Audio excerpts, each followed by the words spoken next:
Welcome back to Under Fire, a wrestling review podcast. My name is Brady. I'm your host. Joined with me, as always, is Dom. Hi. Sorry, I was not even paying attention, but I am. I swear to God, I am. Hi. And Avi. Howdy do. This is your favorite podcast of three men with ADHD. Two of which undiagnosed, I think. No, I'm diagnosed. Oh, you do the Yeah. I was talking about me and Avi. Well, my wife knows. She's a provider, so she knows. But yeah, unofficial. my girlfriend's in school to be a provider, and she knows. So yeah, that's real. She's also diagnosed, Yeah. so she has a yeah. So we decided we needed a week off from themed stuff, and also I think to mentally prepare ourselves, because if we're gonna do a goddamn fucking like best in the world, holy, best of the year, like halfway thing next week where we all got to watch matches from fucking 2025. We needed a palate cleanser before we got there. We'll probably need a palate cleanser on the way out as well. And I think this week is a good thing to like set yourself up, because these are three matches that really couldn't be any more like different, I guess, is the best way to put it, right? Like, That's always the fun week switches often when we're like things are just all different. dude, I almost brought like three different fucking matches before this, or after this, I should say. I mean, we can just get into it real quick. My match of the week is Super Dragon versus Eddie Kingston from CZW 9/10/2005.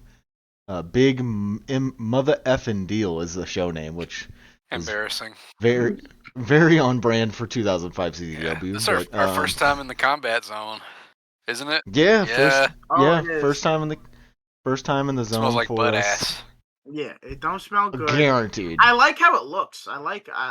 Oh, dude, I love the giant Miller Lite beer ad on the walls. Yeah, that's definitely gonna get points for me. I'm a Miller Lite head. Shout out Rusty Wallace. Of course. Yeah. St. Louis legend Rusty Wallace. Oh, I'm just agreeing. I don't even know. It's NASCAR stuff. You don't need to know. Gotcha. Yeah. Yeah. Does he drive a beer car? He did. He drove the Miller Lite He car. did. Yeah. I love a good fucking watery American light pilsner. Yeah, so I almost brought a Greg Hammer Valentine and Tito Santana match. I almost, because I was watching that this week, I almost brought a Beth Phoenix match, because I don't remember. Oh, it was because I saw a clip on Twitter of Beth like fucking somebody up, and then like I was like, oh, that was sick. We should watch fucking Beth Phoenix, and I almost brought that, didn't. And there was another. Oh, I've also been watching 2007 SmackDown this week. So there was a couple times where I almost brought like one of the tag matches or one of the cruiserweight matches from those, because they're actually like they're the highlights for me, you know. Cruiserweight. Yeah, those are some of the best TV matches of all time. Like just easy watch, fun TV matches ever. That era of SmackDown. Yeah, I mean, like velocity. I could give a fuck less about fucking Edge and whoever he's wrestling and all that bullshit. Because Rey Mysterio, in the era I'm watching, Rey Mysterio is still out from the I Quit match with Chavo. So like, I could give a fuck less about the main event scene. Batista's cool, but like, MVP is cool because of his presence, but like his match quality is like whatever. Anyway, not the point. But the whole reason I kept this match was because I said to myself, I was like, there's no way in hell I ever come back around to this match. You know, like I can't put this on the list and then be like, what should I bring this week? You know what? I'll bring Dragon versus Kingston. Like that was never gonna fucking happen. Yeah, this match had 10 views and 2 of them were me. Well, it just got uploaded. Well, that was the thing, because I was just trying to watch Eddie Kingston matches, because I mean, I think it's maybe pretty well known in our friend group. I don't know about just like in general. But like I'm a pretty big Eddie Kingston guy, Yeah, and so I watched. He's I think this era of him is pretty cool. Blackout. There's that match against Necro Butcher that I might bring that one day. That shit was awesome.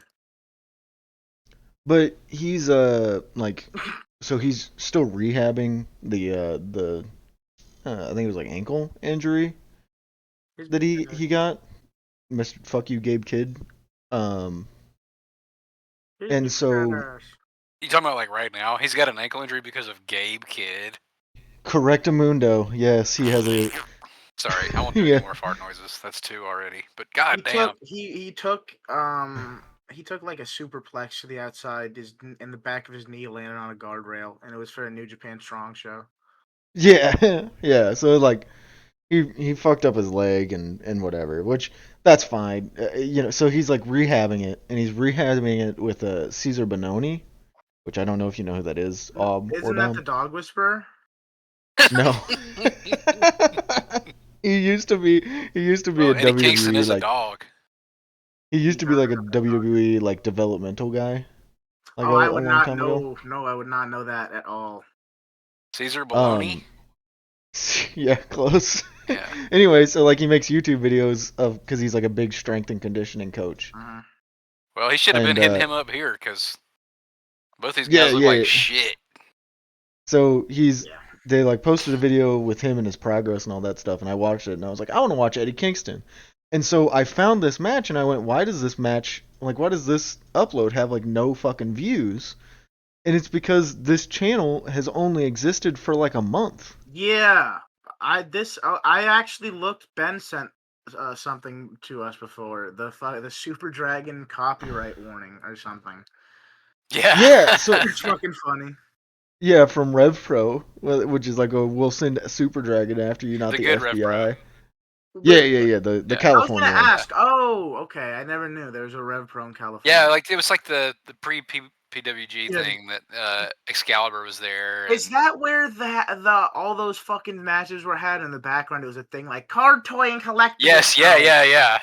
Okay, because I always saw that and was like, what a fucking stupid thing to look at. So yeah, so it has All-time bad presentation on those. Some of the worst commentary of all time too, which ties into this match right here. The 'Cause, channel. if I ever see Eric Gargiulo, I'm fucking beating I his went ass. silent, fucking him bro. up. Yeah, so this match, like you said, has what, like 11 views on it or something like that, and at least 5 of them are from us. Yep. so that's. Oh no, sorry, it has 13 views. Once again, 5 of them are from us. So Yeah. 8 people outside of us, or 8. It has at least been seen 8 times. It was probably some of them are probably the instant YouTube porn bots that try and comment. No, there was no comments on it. Because Super Dragon is watching and he deleted all of them. Okay. That was my first thought. Is this actually Super Dragon, or is this just like somebody? I don't know if this is like his official channel. Or if something. He'd be other selling thought was- DVDs. He's not posting shit to YouTube. Yeah, that's true. Mhm. I don't even think he posts like PWG shit to YouTube. No, man. They were selling DVDs like well into the streaming era. Yeah, I think that if they did an event today, they would still sell a DVD. Yeah. So this match, it's weird. The matchup, it starts off with like a Chris Hero promo because we're kind of like in the middle of like Hero and Kingston just going everywhere. Yeah, and beating the shit out of each other. This was like the Chikara CZW like crossover era. Mm-hmm.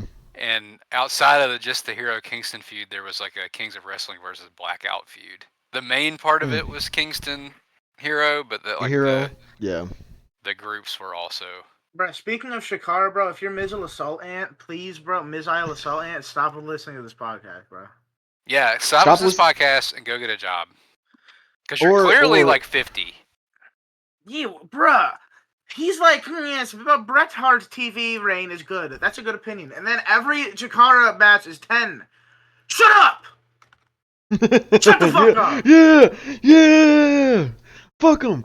Chikara suck. Dude, so this match, it starts off like they get in the ring and like it starts with like Chris Hero like smacks the back of Eddie's head, Bro, and then hard and as then super shit. Yeah, and that then was a Super very Dragon funny attacks start. him. Yeah. Yeah, it was like it was like the I like your cut, G. Pop. Yeah, that was a funny start. And then like dude, they go out to the floor and they are like fucking slapping the fuck out of each other. I liked a lot of the part of these matches, this match, which all of them are when they slap each other. Which I liked Eddie a lot in this. I thought he was very roughness. He was cool as hell. Yeah, Yeah, he's and like sorry. The I was gonna definitely the best part of this is the stiffness. Uh-huh. Which yeah. is I think like for both of these guys, that's like what you're coming for. Yeah. Uh-huh. Mhm. I think absolutely. they both have flaws in other areas, but they're both Super Dragon. Especially give and take a especially at beating. this time. Yeah. Super Yeah. Dragon. Aw. Yeah, I mean that's like Super Dragon's like everything with Super Dragon is that he just like he doesn't pull anything. He just beats the fuck out of you. That is pull literally anything, the best part of Super Dragon is his he doesn't mask. pull anything, and then he does a figure four on your head or something, and then for like 5 minutes it slows down the match. He also Oh my looks God, his dude, gear. That's looks what took me out of this match. Yeah. Yeah. He looks cool. I know exactly what you're talking about. He's fat and he has a cool mask and he takes liberties, but as you were saying in DMs before, he cannot structure a match. No. No, And not a chance. His gear looks like he's like a fat kid in the pool. Yeah. Wearing a t-shirt. Like the tight fitting, like full body. Yeah. Like I know mask is cool, but it does make it so funny knowing he's probably just he's a fat white nerd under the Yeah. The fucked up part is this is what Shun Skywalker thinks he is. You know what exactly I mean? right. Like Yeah, that's exactly this is right. this is what he thinks he's doing, except like once again the excitement of Super Dragon is that he either is punching the fuck out of you or does moves that literally drop you on your head. Yeah. Yeah, you might have to put up personified. You might have to put up with like a 30-minute, fucking indie epic. Yeah. This one's Match. not, blessedly. Yeah, but like at least like somebody is getting fucked up. Someone is getting slaps. Like it's the Super Dragon versus Necro match where he's just like it's like a walking brawl, but he's like they're both just dog whipping the shit out of each other. Yeah, and I think that's easily his best match ever. Yeah, like like you said, Dom, too. He just keeps like he puts in these fucking submissions. He's doing heat to a crowd like he thinks he's in like Memphis or he's like, you know what I'm saying? Like he thinks he's like in a big All Japan match. He's like, I'm getting the crowd behind the face. But then you hear the crowd and they're saying slurs and it's like, this is not worth it. Yeah, and they're actually like super dead for the first part of Eddie's comeback until they realize what's happening and then they kind of play along. But he does like completely kill it after a pretty hot start. But Eddie is not blameless because he is kind of just doing shit. Yeah. Yeah. Which is also true for all of his career. Yeah, I love Eddie, but the charm again though is just for him it's taking an ass whooping and giving one, and for Super Dragon it's just giving one. But it's the ultimate problem. I think this may be one of the first like that was another reason why I wanted to bring this because I was like this may end up being like the first match on the pod where we all kind of just are like, like. Okay, like that's how I feel about a majority of Super Dragon matches outside his like popular ones by consensus. Like he does this all the fucking time, where he's like, "I'm gonna do rest holds and work limbs to a dead crowd." I love that. That's your voice impression of it. That's just my go-to like fucking stupid idiot voice, and it's just like I know, but it's just very funny, bruh, because it is so annoying. Because like I just it just doesn't. It never. This match is cool and it's short. Yes. And like it's not bad, but it doesn't really ever feel like it gels like as a match. And it's not just because there's some rough spots. I don't mind that. Like when there's a little, because it also feels a little bit like they're maybe calling it on the fly. Maybe. I don't know if you guys got that impression. I kind of I sort of got that. Like they didn't say in the back they were gonna slap. They didn't say anything. Yeah. Well, yeah, because like especially when they're doing the like kind of brawl segment like to begin the match, and like Eddie's just getting like pissed off. Yeah, he looks like he's getting pretty angry.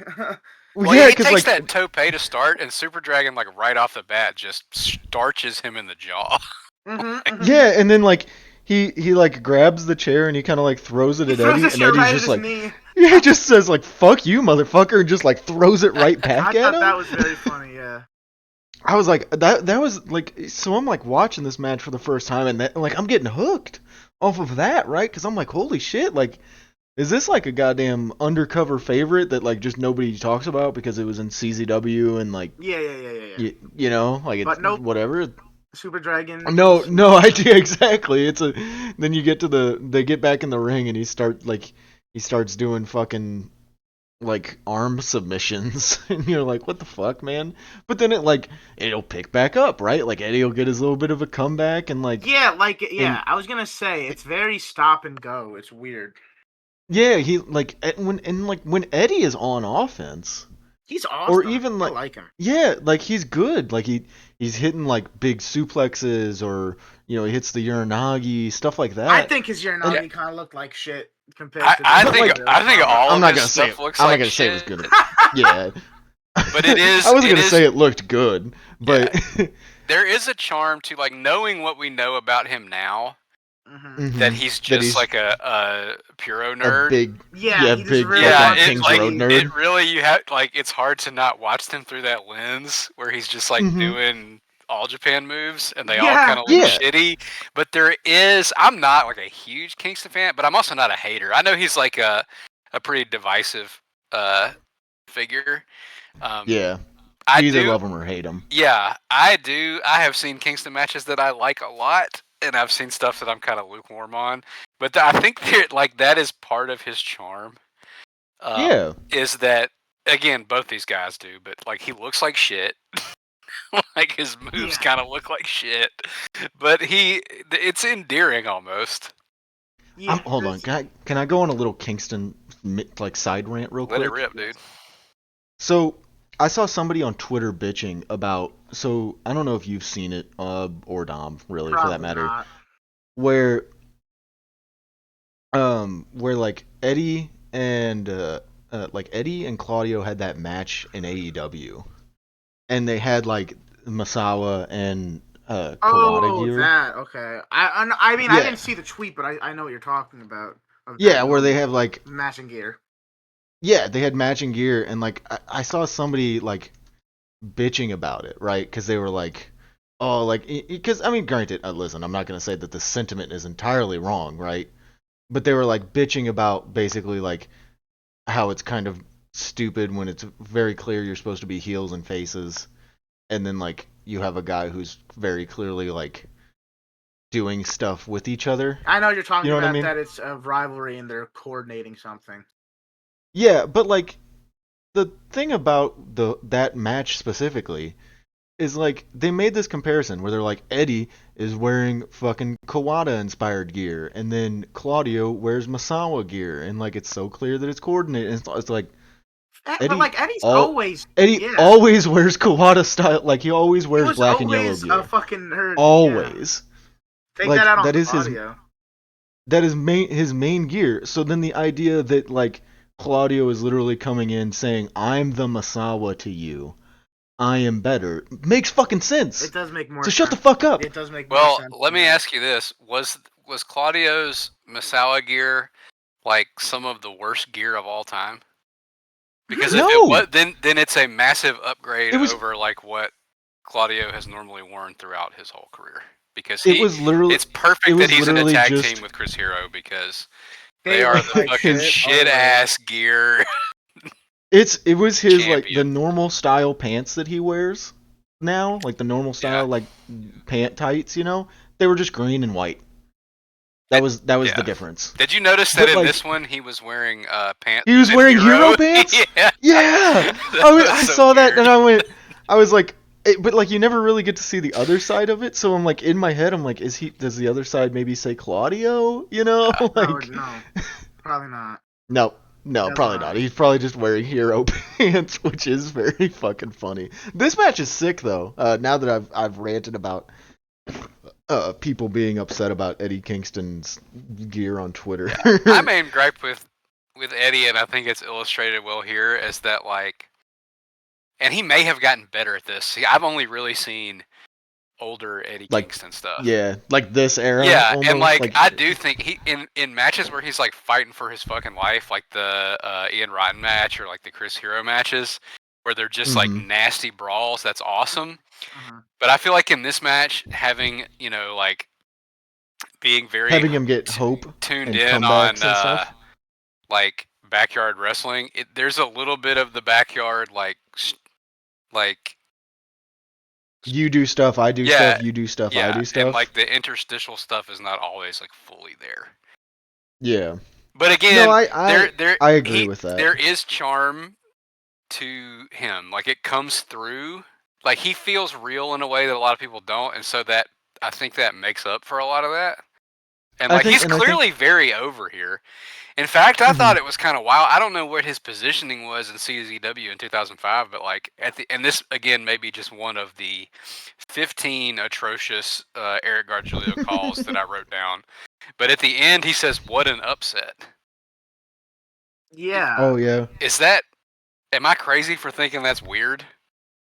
Was Super Dragon in 2005 not like higher on the card than Eddie? Because they mentioned that he was like in the best of the best finals. I think the difference is like Blackout is very clearly like the top CZW stable, right? Because I think Ruckus is CZW champ at this point. Okay. In my mind, Blackout is ass, so that's. I mean, listen. You believe whatever you want to believe, but like, I do think that like they're at least positioned on the card as like Blackout is the top. Okay. It's like it's probably like Blackout, and then like for like the regular match side. But this is like this is only like the second or third match on the card, right? This isn't like high on the card. Let me see. Yeah, this is like third on the card, I think. From it is. What I remember. This is a crazy card. Yeah, I mean, isn't Chris Hero in the main? No, they win the tag titles in the third from the top from Necro and Toby. And the semi-main is Ruckus versus... Yeah, you're right. He's the heavyweight champ. Ruckus versus El Generico.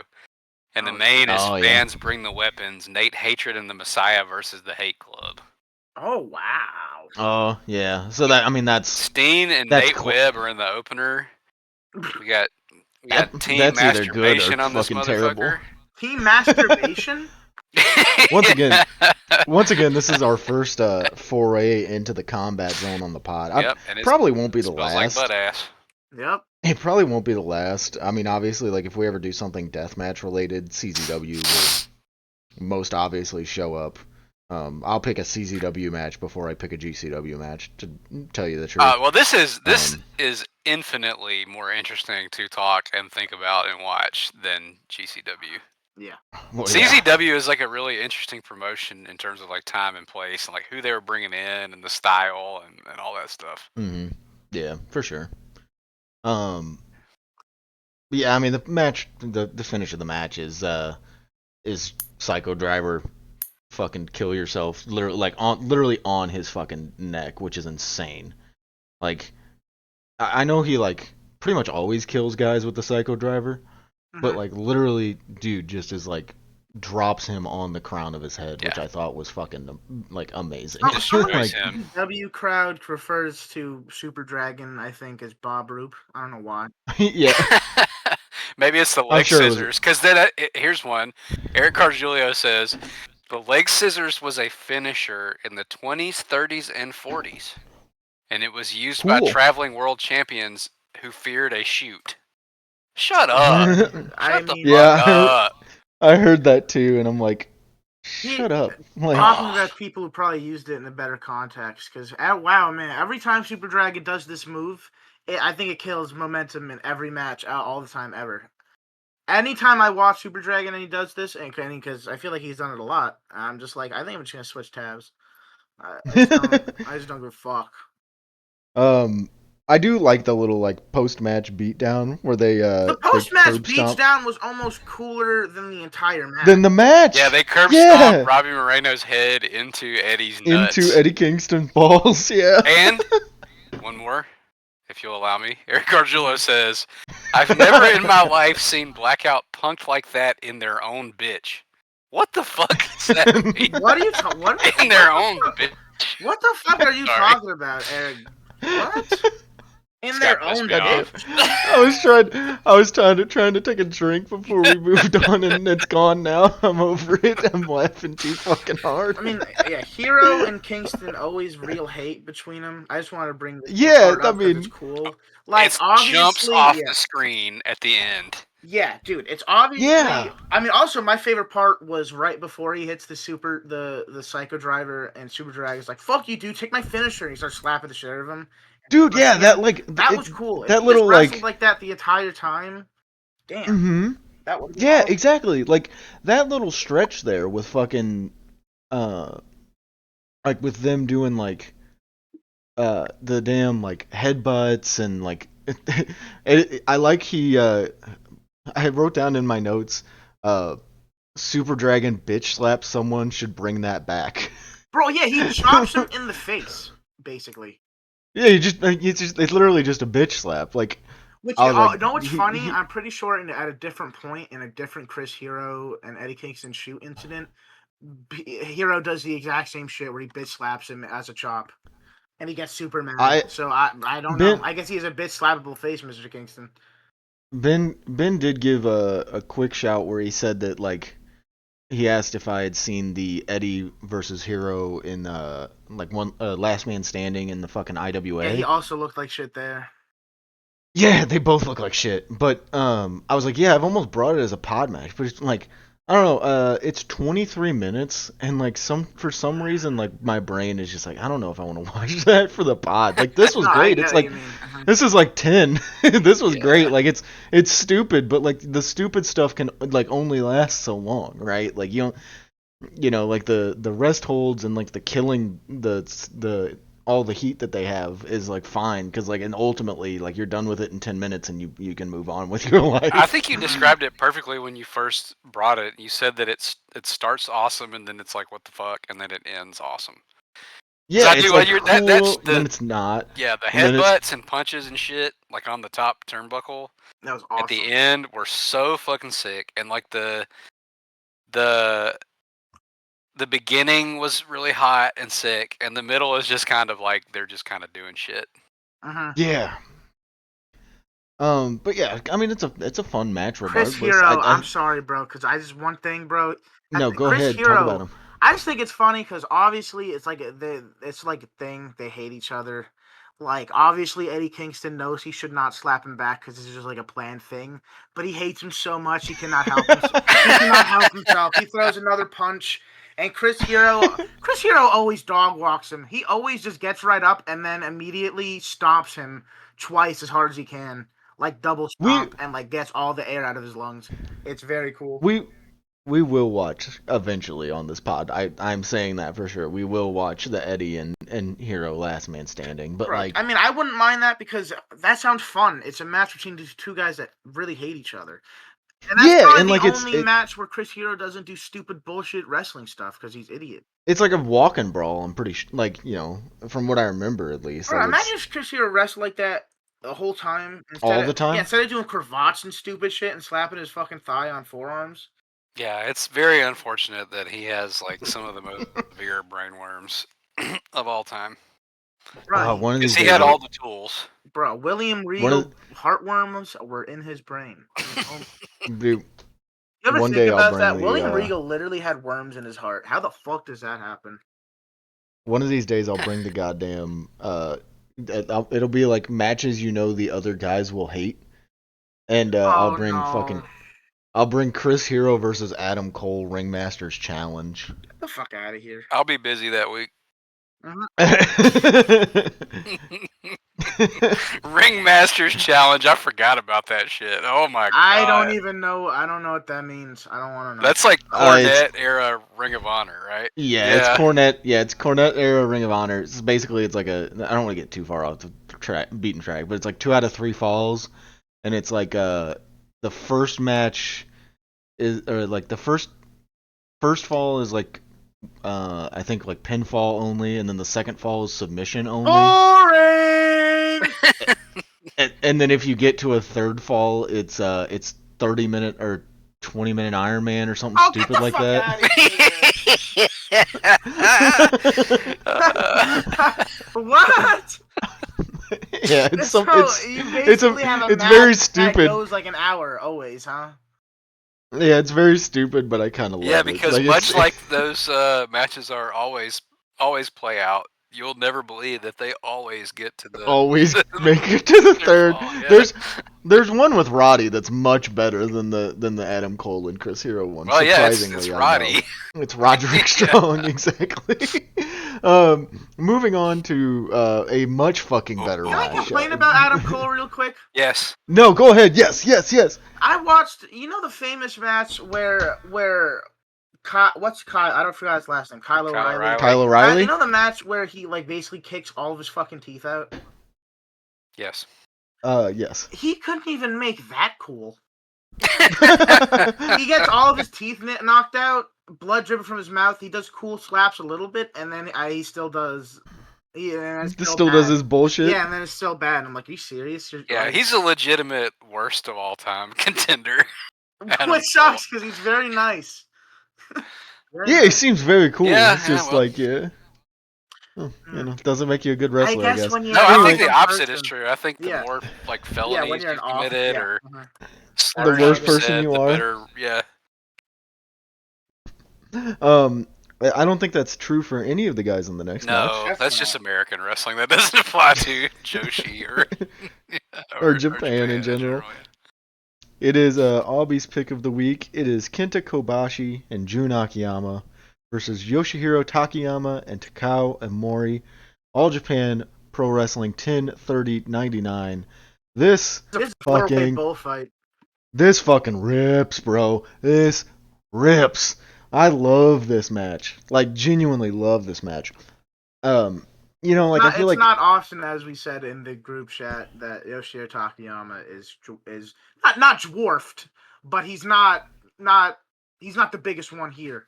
Everyone else is the same fucking size. I feel like anytime you see him next to somebody else, especially when he goes and starts doing MMA, he's like huge. Bro, I feel like he has MMA, he looks bigger. Like the blonde hair added an extra inch. Yeah.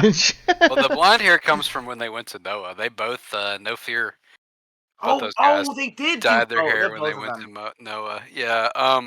Because this is right before that. Yeah. Omori is actually like a unwitting major part of that. Because one of the big Misawa and Motoko Baba like boardroom blow-ups was over Misawa wanting an Omori Akiyama match to like main event a show, which that would have ripped. Yeah, that sounds so cool. Takayama, as we've said, usually dwarfs people, but I think like a lot of that is really like his presence. Yes, and this is a pre Takayama Fry world. So it's interesting. Even like you watch the match, and if you didn't know it, you wouldn't know it because I feel like he's still the bull of the woods here. Yeah, but that was a perfect descriptor. Yeah, but like he was sort of the lesser guy in No Fear at this point. Like Omori is the guy that was like starting to get the push. I actually wanted to ask, when did he go from like the shoot stuff to more just pro wrestling, plain and simple?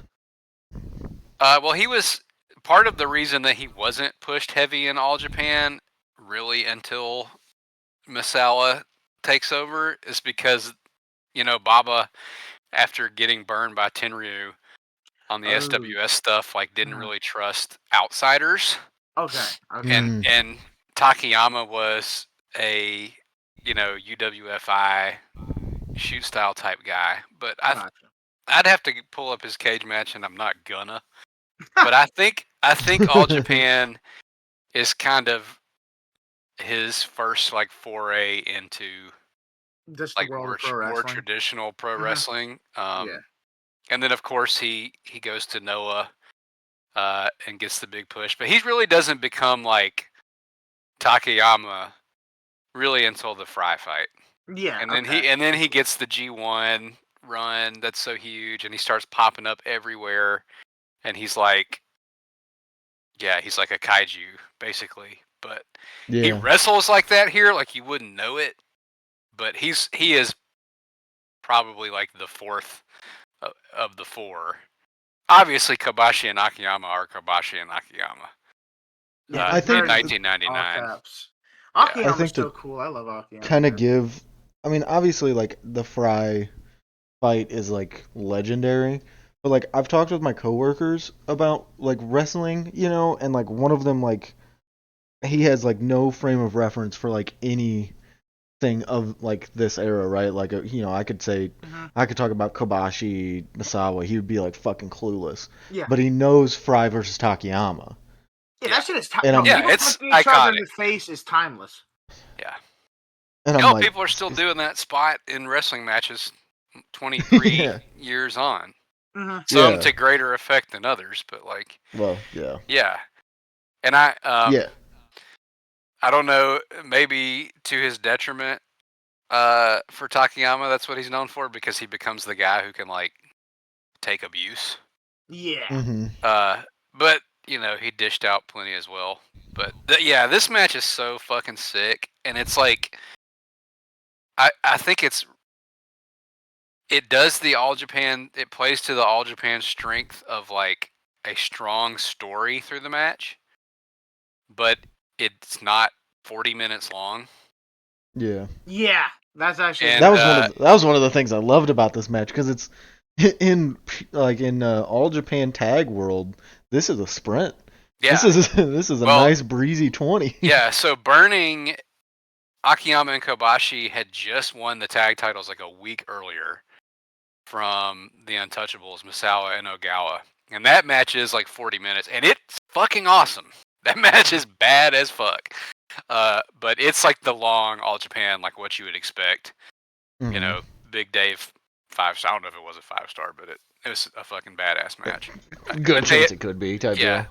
they announced this right after, and it's supposed to be non-title, but the next night, No Fear attacks Kobashi and Akiyama and demand a title shot, and they That's accept it. tough. So that's why, from the get-go, Kobashi is It's fucking fucking angry. seething. Yeah. Like he's so pissed. Like before the Angry bell Big rings. Kobashi's so big awesome. fun fact: Big Dave did rate that match. It was a 3 3/4. Which one? The From 10-20, Akiyama, 10-23.99.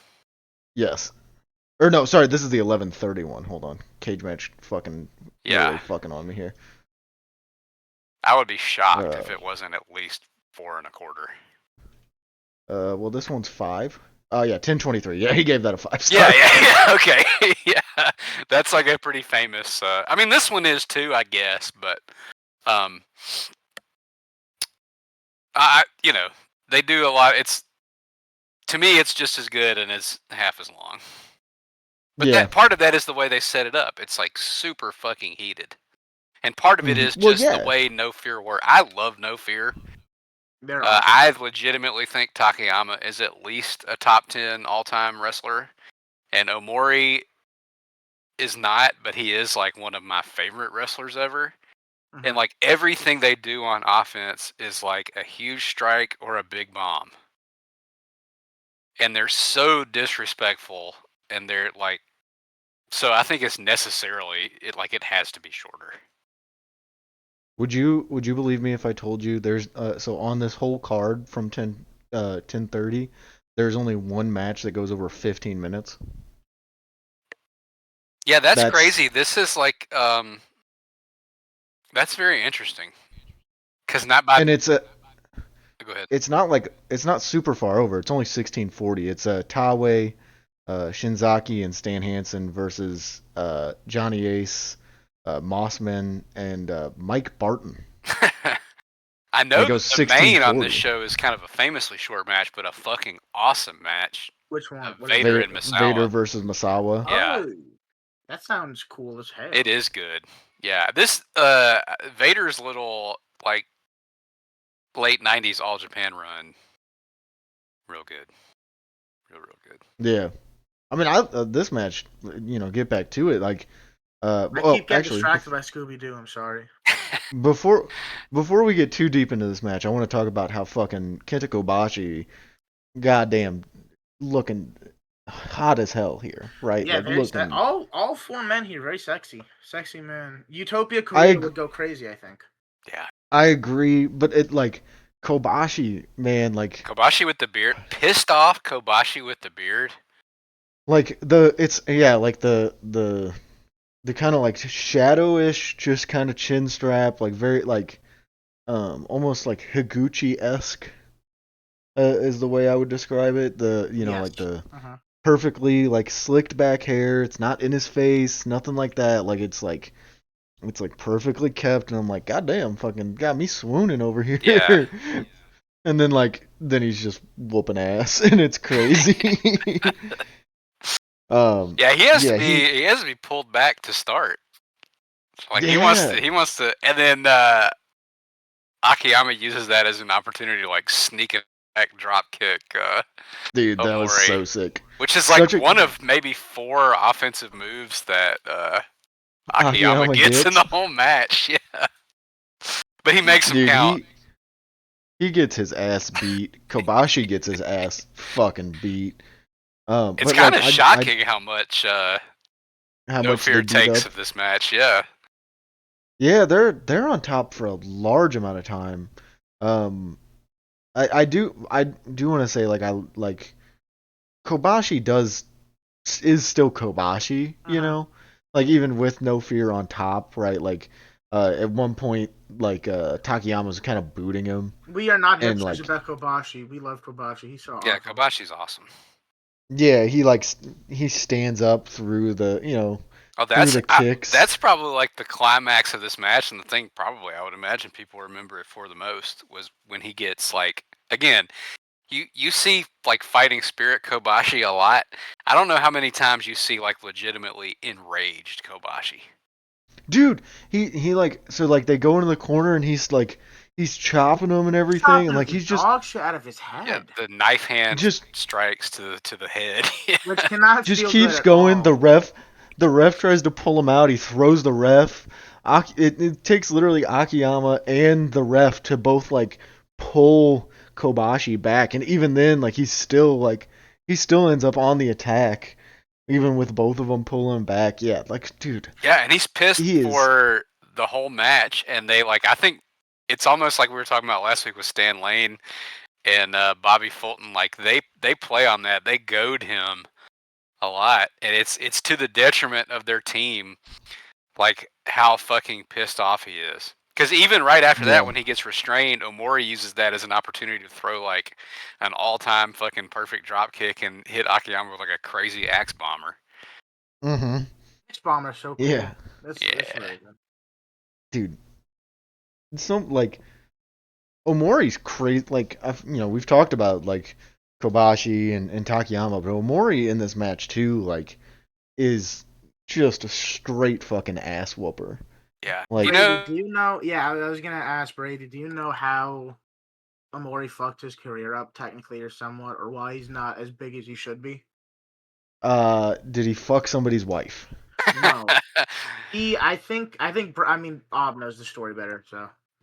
Yeah, Misawa wanted to push Omori. He had been in All Japan like mid-Carter, and the No Fear run is probably his first like big push, but he was getting like a concurrent singles push. But they went to Noah very soon after this in 2000, and on the biggest Noah show to that point, they ran a Shinya Hashimoto versus Takao Omori match, and Omori like called it early, and essentially, I mean, you could say it fucked his career, because he was clearly like on the path of being like a big time Noah main eventer. He sort of recovered in All Japan later, and he still had a good career. Still I think I'm not 100% sure, which is sad for a guy that I really love, but I'm pretty sure he had like a Triple Crown run at some point. But I mean, there comes a point where the Triple Crown run starts to that's diminish in quality. Yeah, that's kind of like the narrative of his career, is that it was like he didn't like fully fulfill his potential because he like pussed out in that Hashimoto match. But I will say, like, if you've not seen that match, if anybody listening has not seen that match, like, go watch it. Number one, Omori is probably more over than Hashimoto. Yeah. And even in abbreviated form, it fucking whips ass. How early are we talking? This was 2000. No, I know, but I'm saying, like, how early? Oh, it's probably like a 15-minute match, somewhere in that neighborhood. Probably supposed to go like 20 or something. Yeah, like that. I don't know the full story. He was like, man, apparently, I'm 15 minutes in, he's kicking the dog shit out of us. Yeah, it was brutal. But I don't know, man. Like, I find it hard to swallow that, like, that was the problem. Uh-huh. I don't know. I just don't know how much I like fully believe that he was like not willing buy into that, because like he took many ass whippings before that. Yeah, like you think there's probably politics backstage or something that we just do not know about. Yeah, I don't know, man. But he got like sent away. Maybe from he Noah, did fuck somebody's wife. But he still, yeah. But I mean, he still has like great stuff after this. Like, I'm sure at some point I will bring the 0-1, like, No Fear Explodes, like where it's Takayama versus Omori stuff, because they absolutely murder each other. That does sound awesome. Yeah, but no, he's fucking great here. Everything he does is like, so there's a famous, like, or maybe infamous Dave quote, which really kind of tells you all you need to know about him and why you shouldn't, like, listen to his opinion as a tastemaker. He said, No Fear was the worst tag team to have, like, a lot of great matches. What does that mean, motherfucker? What? The worst tag? So they're a good tag team because they had a lot of good matches? Yeah, but they're not, I mean, they're obviously not, like, work rate freaks, or, like, you know, they're not doing a lot of intricate stuff. All of Takayama's offense is, like, strikes. A boot to the face that kills you, and a punch to the face that kills you. Listen to the crowd when you watch this, when he hits those knee lifts. Bruh. It's the most over move in this match. And then Omori is doing, you know, the Axe Bomber. He does a sick ass, like, full Nelson and slam and elbow drop, the wind up uppercuts, but they're like a very meat and potatoes style tag team. But they're, and I guess too, they're awesome. not doing like, I would say they're not doing like a bunch of like maneuvers which are like both of them, like, you know. Yeah, they do the Kai and Tai elbow drops. I thought but I was gonna say, like, drop and elbow drop. They do not to do. They do. They do. We're gonna make our kids off keep laughing. But they do like some combo offense in this match, so it's they like do like a sandwich lariat that's when the Axe Bomber looks like it kills one of them. That's fucking awesome. But you can't make the argument that, like, they're a bad tag team because they don't play off of each other's strengths. It's because they have 20-minute matches where they beat the shit out of people instead of 40-minute matches where they're doing a bunch of fucking, like, crazy reversals and high. It's a Dave issue, not a No Fear issue. But listen to the crowd; they're molten hot for all of this. Yeah, the crowd doesn't give a fuck what Dave thinks. Yeah. That's how wrestling, we should go back to. You know what? Actually, I'm going to say this. I think wrestling went downhill once promoters and wrestlers started caring what Dave thinks. No question, dude. People talk about it openly. not only talk about it openly, but like they're like it's like movies coming out that you could tell they're like, oh, this shit wants Oscars. Yeah, they're playing to a one-man audience. Yeah. When people talk about like being like, oh, well, they want this to be a 5-star classic. That's what if you. Oh my god, another fucking random rant. You want something? You know, something that pisses me off so much is like the modern wrestling games that have like the this is your match rating. Yeah, like the Fire fucking Pro, bullshit. Yeah. I'm like, shut the fuck up, bro.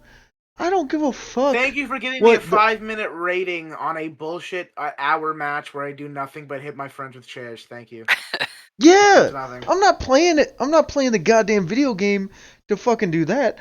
Me and my buddy are playing it to try and fucking like see what it's like if he throws me into this, you get more, or I throw him off of this. I literally think you get a higher rating when you do more reversals and shit. Like and kickouts, yeah. So it is. Yeah, it is. They have the Dave AI. Mm-hmm.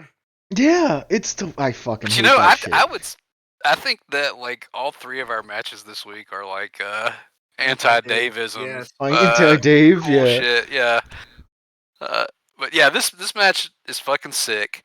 It's like it's basically No Fear, goading Kobashi, beating the piss out of Akiyama, and really beating the piss out of Kobashi when he gets in there. Yeah, there's a hot tag into instant ass beating, which is always fun.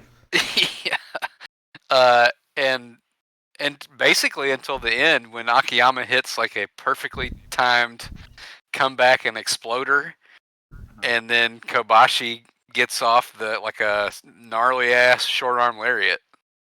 But it like a perfect way to get No Fear over in defeat. It's just a pure adrenaline rush like the whole way through. Stiff as fuck. Akiyama looks like the best wrestler of all time.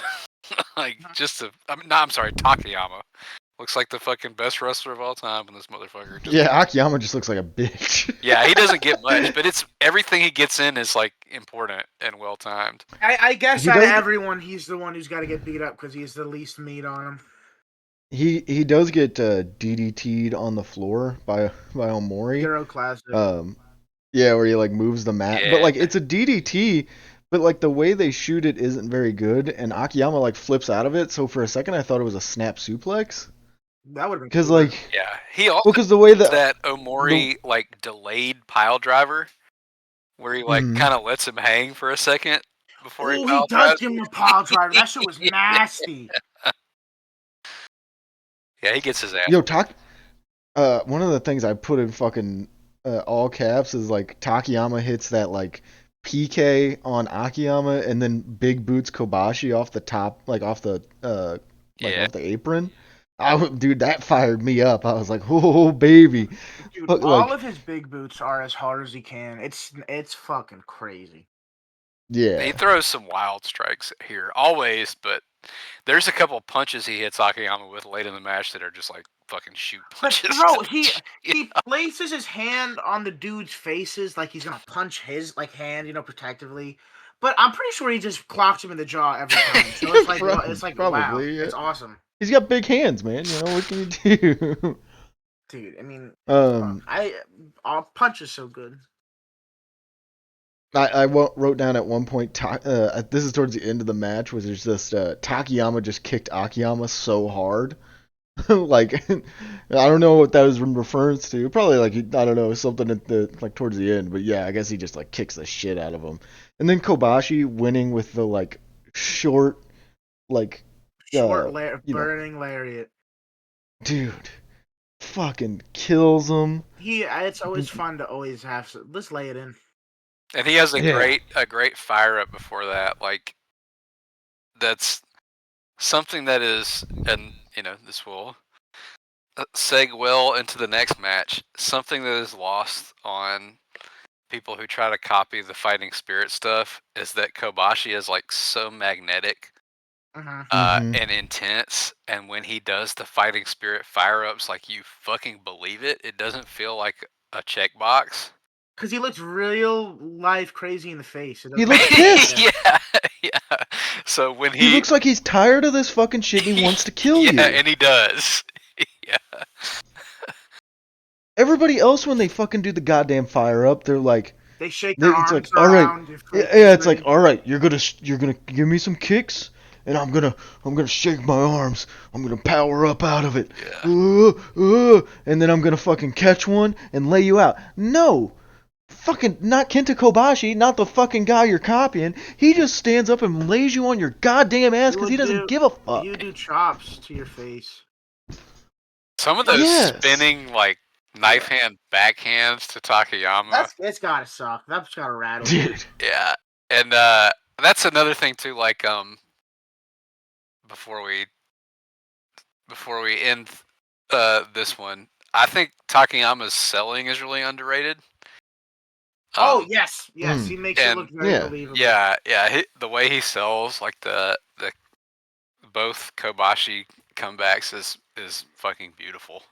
I just think wrestling is very lucky. Not lucky for us because it would have been awesome to see, but lucky for the performers that Kobashi never ever got legit mad and just was like, I'm just gonna throw punches, man. I'm just actually fucking good. Yeah. He has the biggest arms ever.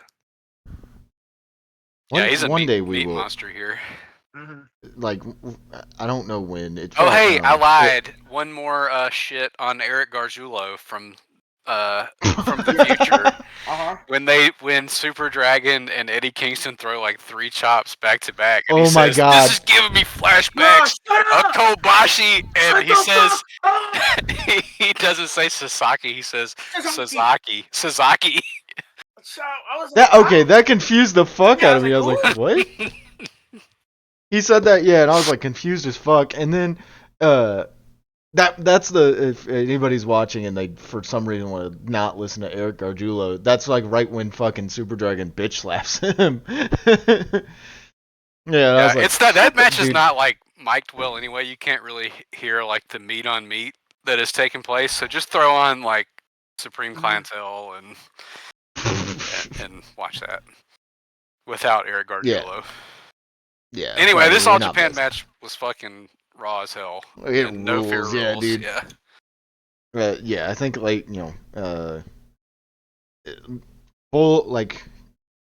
just a bunch of bull ass men.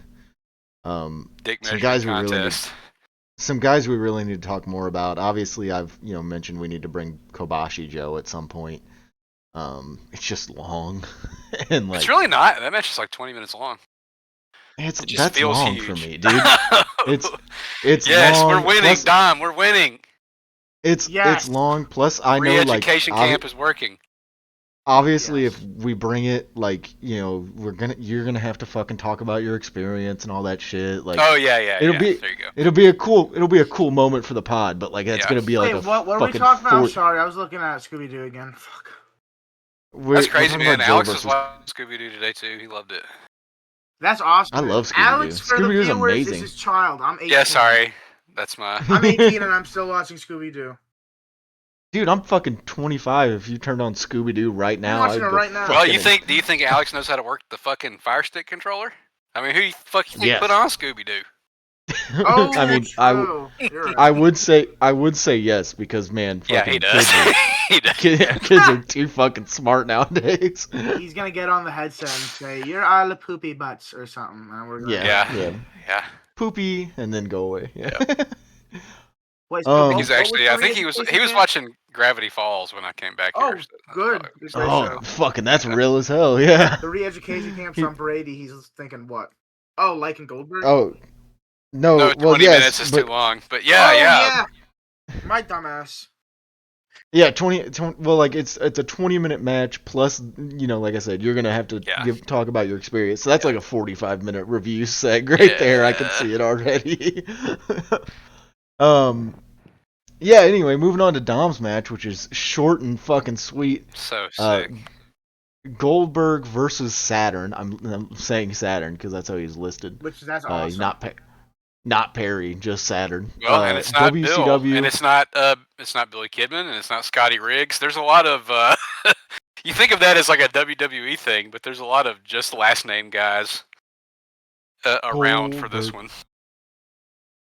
But yeah, no, it's Goldberg versus Saturn, WCW 4/1998. This was goddamn Spring Stampede. So they kind of allude to it on commentary. Was this match like not announced? No, I don't know what that, because Heenan says like, "Oh, their crowd's gonna go crazy when they hear the Goldberg music," which they did. But it was gonna be a surprise, and I think it's Shivani who corrects him. Like, no, we've not. If people watch the TV, they'll know this match is happening. This was Goldberg had been in like a mini feud with the Flock. Yeah, which they kind of allude to as well. And this is right around the time I was joking about it. This is like maybe 2 weeks after they stop calling him Bill Goldberg and start calling him just Goldberg. And it's right around the time that they start like tallying the streak. I think they say he's 73-0 at this point or whatever, which is crazy, man, because this is only 3 months from Hogan in the Georgia Dome, which really I think gives you a perspective on like how short of a run, hot of a run this really was. Yeah. But literally lightning in a bottle. Yeah. But he had been feuding with the Flock already, and this was definitely announced. And then later on the show, they alluded to this at the end. Raven won the U.S. title from DDP in a Raven's Rules match, and Goldberg had a U.S. title match against Raven the next night, which he won. And I think that's probably, yeah, because then he gets the U.S. title, and like that's pretty well remembered too. Yeah, I think for my money, those are the two best like of the original Goldberg like streak run. Streak, man. Yeah. Is back-to-back nights. This Saturn match. There's a good Saturn match like a month later at Slamboree, but it's not as good as this one. And then that Raven match the next night. But yeah, I mean, you hear it when like Heenan's not wrong about the crowd. Like, this is as over as a person has been. And that's what I was talking about with how when I alluded to it in the last match, like people don't get the Kobashi like connection part. Like, yeah, Goldberg looks fucking sick, but he's like in fact, probably the antithesis of Saturn. He's like very he emotes a lot. He like appeals to the crowd a lot. He's like very fiery and like very charismatic. And you can really see in this match, like if you're somebody who's like, if you are brainworm Dave poisoned, I don't know why you're listening to this podcast, but like if you don't get the Goldberg thing, watch this. Yeah. Yeah, this like first off, I do want to start off by saying this was posted to Dailymotion, which was very cool because then all the audio was in my left ear. Yeah, it's shocking. Well, it's now in much higher quality on the playlist on. Yeah, I assumed Facebook, you were. So. I assumed you were going and ripping it from like Peacock. From the cock. Yeah. But yeah, like regardless of that, dude, Goldberg and fucking like Saturn does a really good job of like not like I mean obviously I haven't watched a lot of Goldberg, right, admittedly, but I know like like when he would have squash matches, like I mean it's what it sounds like, right? Like he's going in there destroying people. Yeah, they're 15 seconds long. Yeah, go in, bitch him out, fucking spear, jackhammer, 1, 2, 3. Like that's kind of the nature of the beast here. Whereas like Saturn is very much like stepping to him, and like Saturn, is like a little shorter, but like he's fucking huge. He is humongous. He's got traps on traps. He's needs to shave his head desperately. I like Terry Saturn a lot. He does exploder suplexes and the Rings of Saturn, as I said. What a cool submission. And that does play back into the finish. Yeah, we talked about the Rings of Saturn as a thing people need to steal, but like a lot of what he does is like very innovative. And I think I said already, like he is like so stoic. He doesn't like, his face never changes. He doesn't have like any, which I think that's why he was like such a good member of the Flock, who are like these disaffected, like, it's implied that they're on drugs. Yeah, they probably also saw the Pierce thing and were No. like, "Yeah, you fucking Yeah, fucking yeah. scumbag." You came from ECW. Yeah. You know Raven. But he is like a robot. Like he doesn't stop moving forward. Yeah. And like attacking from odd angles. And like it feels like he's on offense for like most of this Most match. of the match. And I think Tenay says it, and it definitely is to this point, I think, like the longest Goldberg match. I think it's somewhere probably around like 8 minutes. So you're right. Like Saturn gets like a lot more offense than most people, but it is even in the context of Goldberg is a killer. It's very believable. The thing is like Goldberg shows it early, right? Like he gets him and he like I just wrote he launched him because like he doesn't he like tries to do moves, right? But like he just kind of launches a human into the air and they land and it's so fucking sick. Like the first move in this is like an abdominal stretch turned into a flip that not a flip, a suplex that flips the shit out of him. That's awesome. Yeah, it's kind of like it's confusing in the best way possible. Dude, it's cool Goldberg shit being strong. Yeah. Mm-hmm. Oh man, I forgot to mention. Maybe Brady will appreciate this. Did you hear where they announced Goldberg from? Dawsonville, Georgia. Yeah. And you know what Goldberg's first name was? Yeah, it's Bill. So is he also Awesome Bill from Dawsonville? I think he is the more Awesome Bill from Dawsonville. This is a joke that only you and me are gonna get. I need you to know that. That's fine. But I think I remember him as always being announced from Atlanta. Yeah. I don't remember him ever being announced from Dawsonville, but they announced it, and I was like, "Oh shit, Awesome Bill from Dawsonville, baby." Well, like I was watching it with one of my buddies who's like, like me and him are like both NASCAR guys, right? And so he announced from Dawsonville, Georgia, and I went, "Did you fucking hear that? What?" I heard that and was equally as excited because I was like, "Holy shit!" Like, and so then I was like, "Is he like from Dawsonville?" So then I like sat there and Googled it and found out that he was not. He was born in Oklahoma. Yeah, well, he probably lived in Dawsonville when he worked for WCW because he definitely seems like the type of guy who's like, I'm not gonna live in Atlanta. In Atlanta proper, yeah. Make of that what you will, but yeah, so he probably did live in the Atlanta suburbs. Yeah. Anyway, the only reason I mention that is because he is awesome.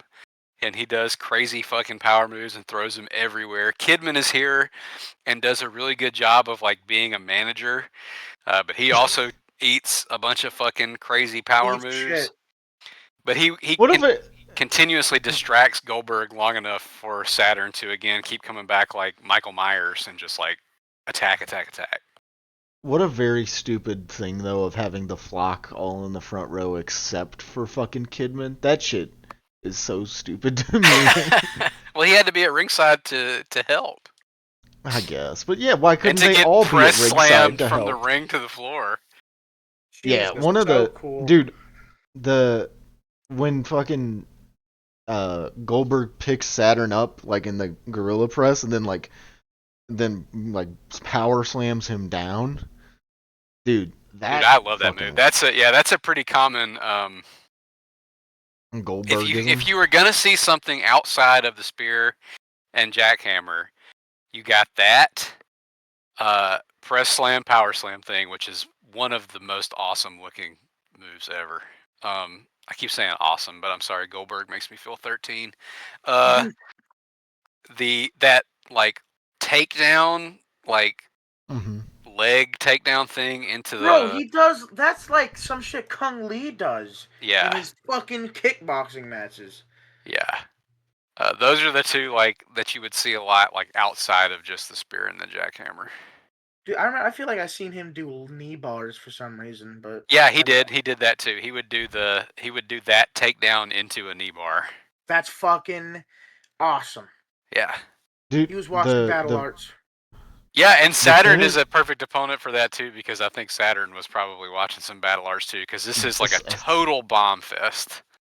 Saturn was 100% a Battle Arts guy. Have you ever? That's another thing we need to bring on here is a goddamn Eliminators match. Dude. The problem love is the just that like Eliminators. ECW just sucks. Yeah, Like I love ECW. looking at a tag team purely of name and finisher, maybe Total Eliminators are so cool. Not like favorite, but they're so cool. Especially Total.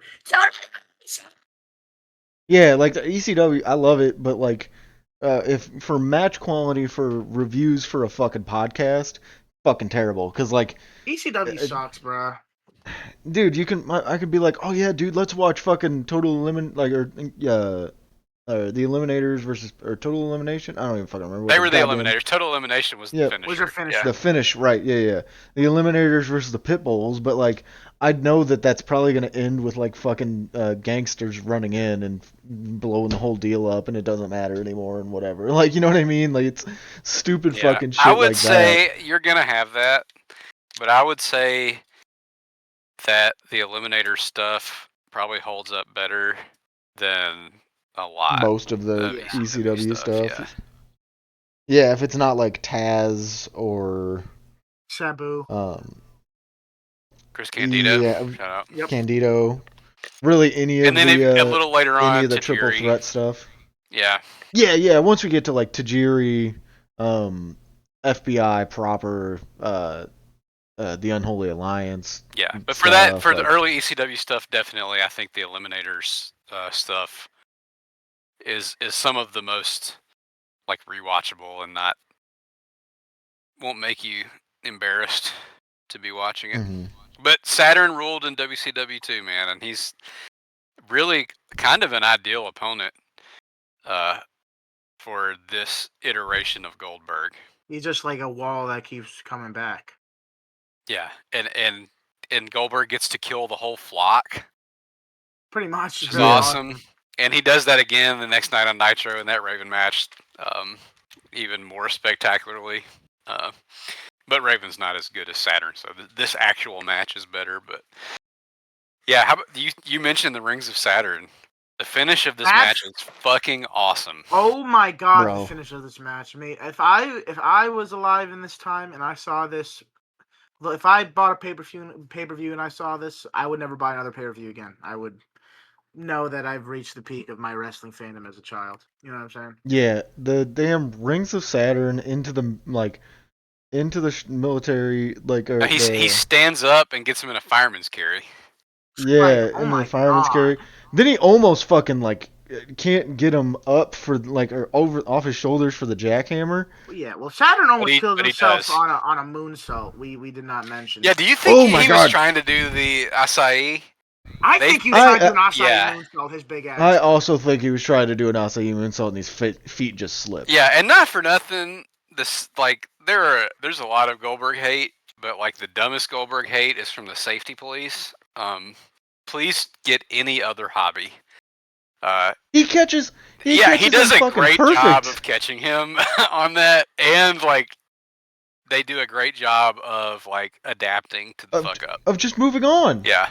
They don't do the spot again. They just move on. He like fucks up. Goldberg sells it because he still got hit with a flying man. And Heenan saves it by saying he's still hurt from the arm stuff, and yeah, I did. And they. Oh yeah, that's another thing we fucking didn't mention. Goldberg gets his arm jammed in the fucking steel steps, and they fucking kick it. Like that shit was like, brutal. Perry Saturn is working over Goldberg, which is like if you've watched Goldberg matches to this point, right? Like this is insane. Yeah, and I probably was like so hype, 13-year-old me when the Rings of Saturn got put on, and I probably was so pissed off when it got countered into the jackhammer. But, everybody's stupid when they're 13, but you can imagine like a 13-year-old me in Alabama. I did not like Goldberg. I loved the flock. Yeah, I was reading. I was on the internet. Mm-hmm. You had already seen ECW at this point, right? But the beauty of this, right, is that I can go back and watch and now appreciate the glory of Goldberg, and really how incredible this run was, and how fucking sick he was. Yeah, this match rocks, man. Like the damn jackhammer he gets is sick. Perry Saturn, very cool, and like the fact that Saturn gets anything is sick. I think. But it makes sense. The way they do it makes perfect sense. Mm-hmm. You get a little Kevin distraction. Saturn is a great wrestler. And again, like, because his offense is so innovative, he's coming from like crazy, I say this a lot, but he's coming from odd angles. He's not doing like traditional wrestling offense. So it makes sense that Goldberg, he's never seen this shit before. Mm-hmm. Yeah. And as you guys said, Saturn is huge here. Like he looks like somebody who could beat the shit out of someone who's a foot taller than him. No problem. Yes. He looks like a crazy person like that. Yeah. He looks like the guy you don't talk to at the bar. Yes. You know, like especially with like the fucking piercing. He looks like a dyed black hair. He looks like a war veteran with PTSD. He has that look in his eyes. Mm-hmm. It's very scary. You guys know like Bebop and Rocksteady? Yeah. Yeah, he looks like he could be Bebop or Rocksteady. Big cartoon episode here. Oh god, yeah. We've talked about Scooby-Doo, Gravity Falls. Now we're talking about Teenage Mutant Ninja Turtles. Fucking hell yeah, man. We're rocking. Speaking of Ninja Turtles, Dom, it's time for Dom's Animal Corner. We're not talking about turtles this week. You are talking about pit bulls. I think pit bulls are fun dogs. I think they're cute. I like that they have big heads and they're very friendly. Okay, and that's perfect for the last match we just talked about. Yep, big head guys. And Goldberg and Perry Saturn look like people that would own pit bulls. Oh, absolutely. And I'm so glad that you chose pit bulls because I'm a pit bull advocate. Mm-hmm. I think that the reputation that pit bulls have is fucked up. A lot of them don't get adopted and end up getting destroyed. And I owned a pit bull mix, and when I adopted her, she was listed as a plot hound mix for that reason. She was not listed as a pit bull mix because people are hesitant to adopt pit bulls. I am now checking Perry Saturn's Twitter, and his banner is a drawing of a pit bull. Let's go. And he also has this photo that I am sending to the server. Yes. God damn it, Google.url. Fuck, hold up, ignore that. Oh, I was just gonna click the link. Please embed. This is great radio. It's cool. It didn't even embed anyway. Oh yeah, he's got his pit bull. But they really, if you've been around one or had one, the sweetest. They just want to lick you. They do just want to lick you. Just want to be pet. Be as close as they can to you. Yeah, they are that's. Shout out Zoe Dog. She was the best dog I've ever had. I've got my Mutch dog right now, and he's my first dog I've had, and I love him with all my heart. I've never owned a pit bull, but I have like went over to friends' house that have pit bulls, and yeah, they're always made out to be like this big, nasty, evil dog, and then like then you meet them, like every time you meet one, they're like every dog ever, and they just want attention and love and shit. It almost makes them more charming in a sense because you hear all the bad things, and then they have big. And then they're just sweet little. Like, yes, please. It's the people, right? I'm a firm believer in the there are no bad dogs theory. Understandable. Right? It's like it's the people who raise them to be that way by abusing them. But yeah, pit bulls, love them. Pit bulls also good ECW tag team, and probably like the main opponents of the Eliminators. Yes. Pit bulls in the ECW sense, I also feel get like forgotten quite a bit in the grand scheme of wrestling. Yeah, and any tag team where you have like a number 1 and number 2. Yeah. That's sick. Yeah, like they have names, And I don't care. Don't tell me. Yep. every once in a while they would refer to their names. But most of the time it was Pitbull 1 and Pitbull 2, and I couldn't tell you which one is which.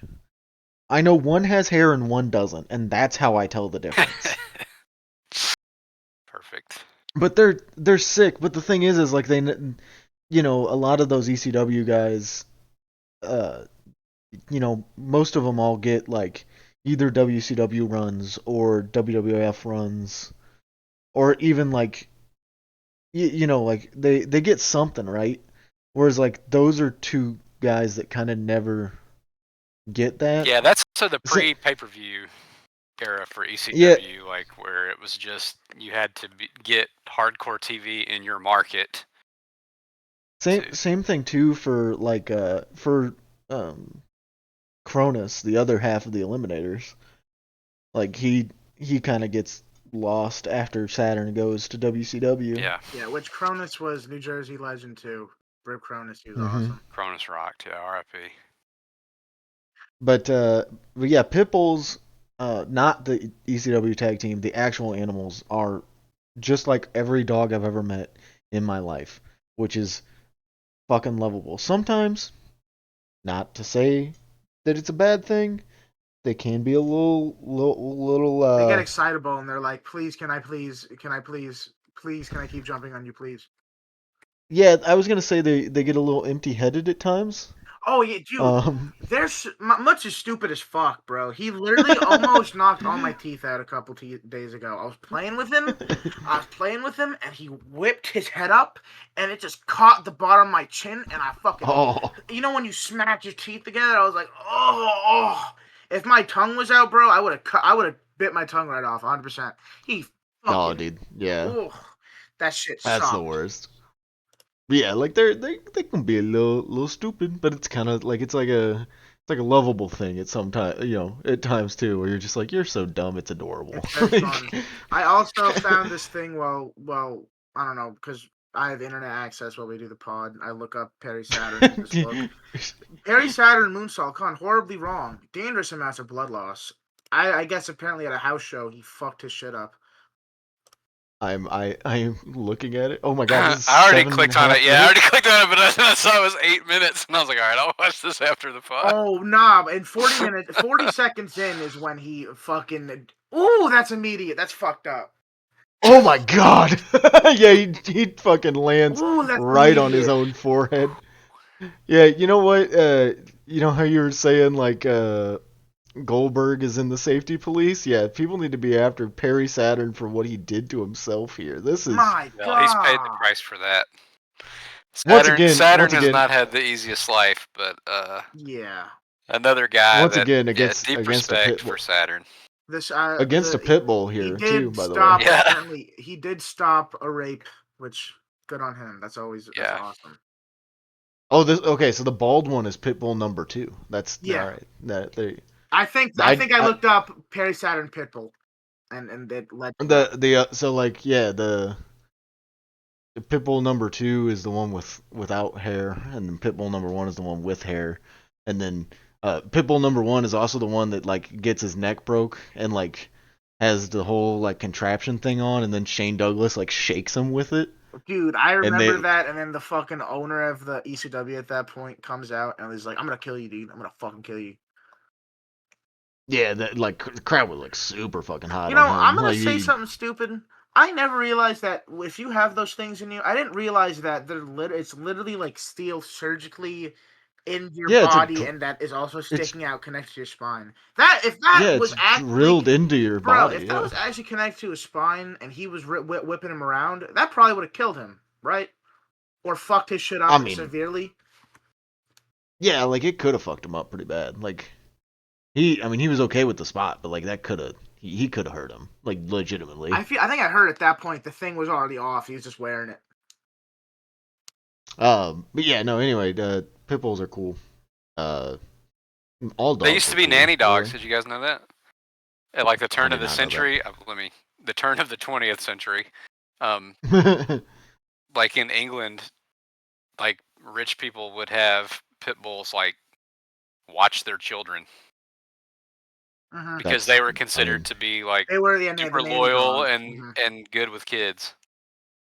Most of the time, bro, if you see a pit bull and a baby and a dog, they'll run up and like try and lick it. And, like, yeah. They'll sniff the shit out of it. They're very curious. Moving on to the cage match game. Aubie, it is your pick this week.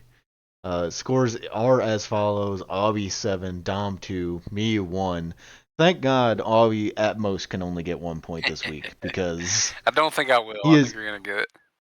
He is dangerously close to just knocking out this this next series of the cage match game. The 3-pointer last week really helped you. Go ahead. What is the overall rating of your wrestler?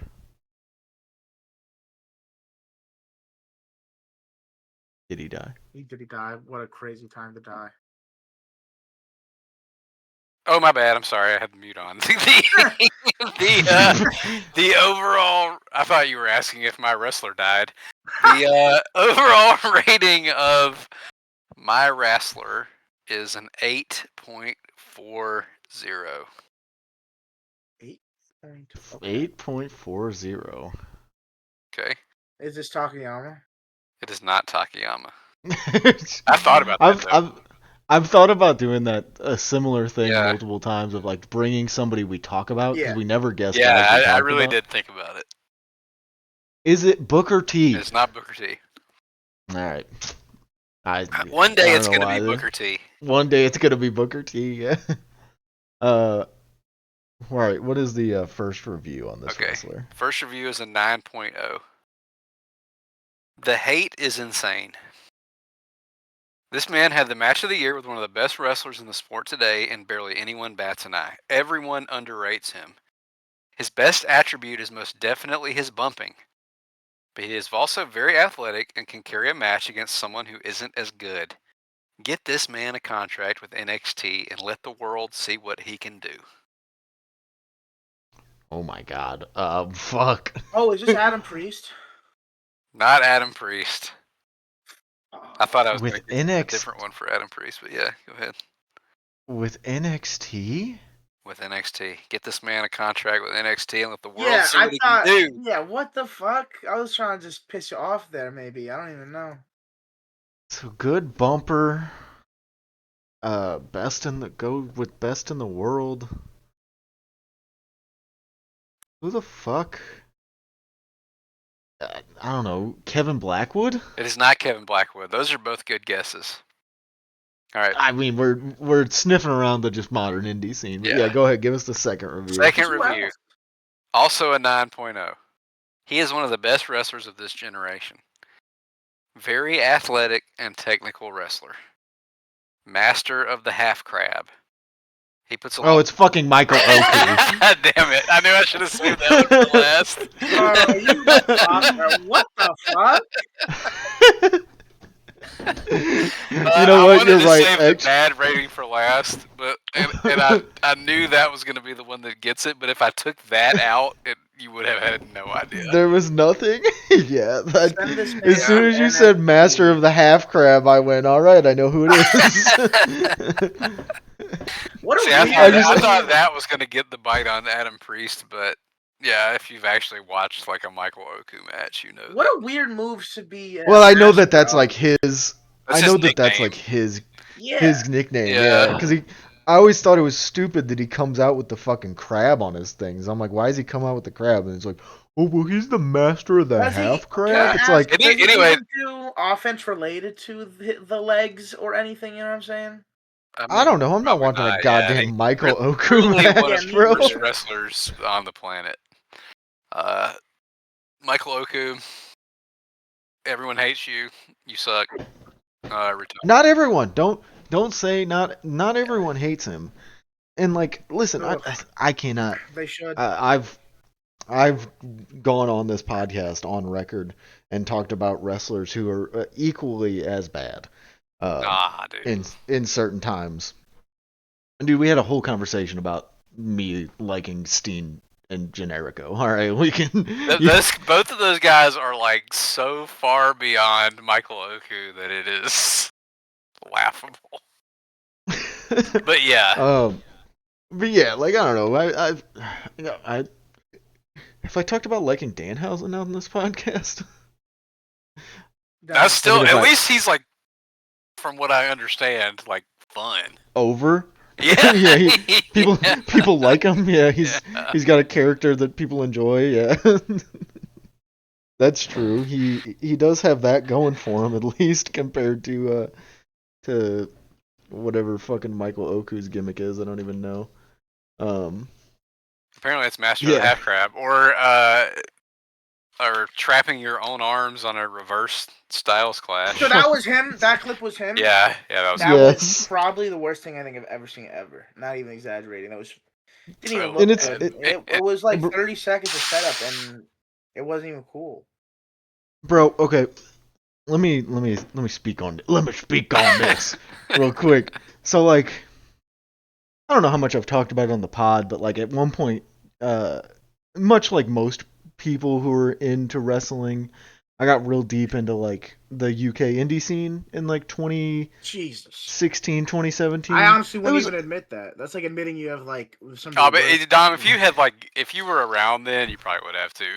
Yeah, dude, no, if you were around, like it is, like everything's it was then, probably. But it was the thing to be into. Yeah. You know what I mean? Like it was like everyone kind of came that was around the hot and realized. Scene. Yeah. Came around, realized, and like everybody kind of went like, "Holy shit!" Like they got some like, they got some good workers over here, and then like they started bringing in a lot of like bigger names from the U.S. and like so then you're like following guys like that, and it's bringing more people in, so on. Yeah, and so forth. Legitimately, it was like a hot product among like internet fans at the time for sure.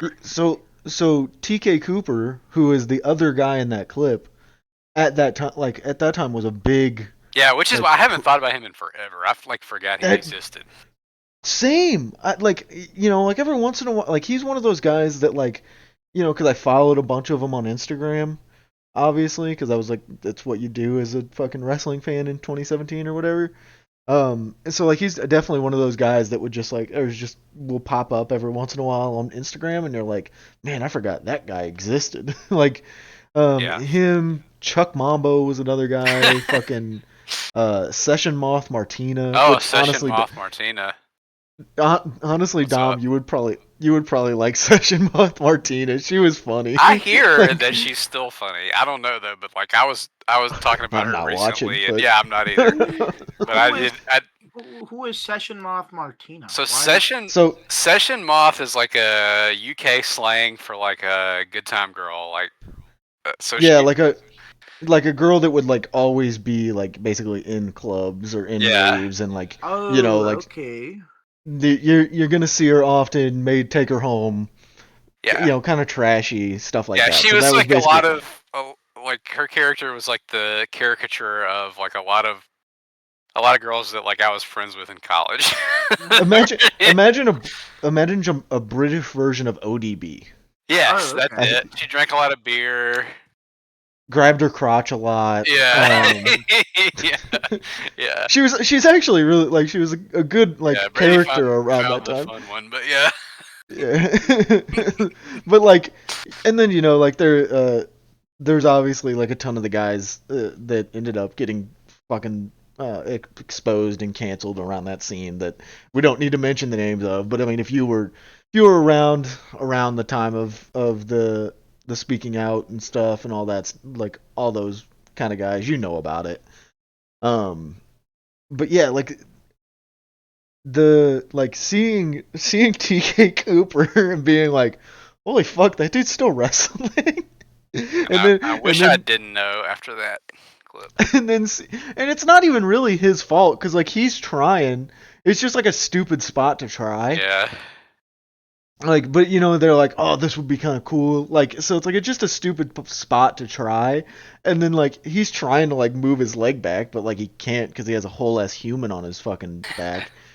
And then like Oku just like, you're like, don't worry, I got it, fucking, and pulling his arms in the back. I'm like, you're fucking so stupid, man. So I thought it might be a curveball to bring a shit wrestler with a high rating, but it did not work. We got to go to Dude of the Week though, because we have multiple emails this week.